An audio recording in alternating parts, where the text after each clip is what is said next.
అయితే బ్రదర్, మరి ఇప్పుడు మీకు సువార్త పత్రికలకే ఖర్చు అవుతుంది. వీటన్నిటికి మీకు ఎలాగ సమకూర్చబడుతున్నాయి ఆర్థికంగా?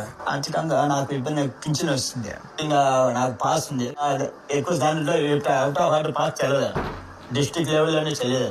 మరి మీకు బయటకు వెళ్ళినప్పుడు తినడానికి, ఉండటానికి ఇవన్నీ ఎలా ఉండదు? చేతిలో డబ్బు ఉండదు. ఒకసారి తెలియజేస్తుంది, ఆయన సిలువలో పొందిన శ్రమను క్షణక్షణం జ్ఞాపకం చేసుకోవాలి.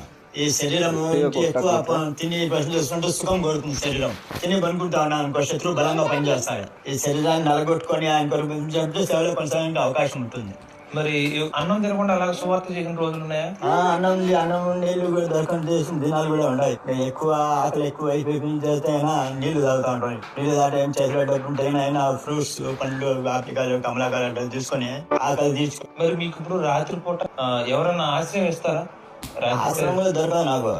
బస్ స్టాండ్లలో పనుకుంటాను. బస్ స్టాండ్లో, రైల్వే స్టేషన్ పనుకునే కానీ పోలీసు వాళ్ళు లాఠీ తీసుకుని కొట్టి వెళ్ళిపో, నువ్వు దొంగ వారికి ఏం చేస్తాను అని చెప్పి నిశ్చయంగా మాట్లాడతారు.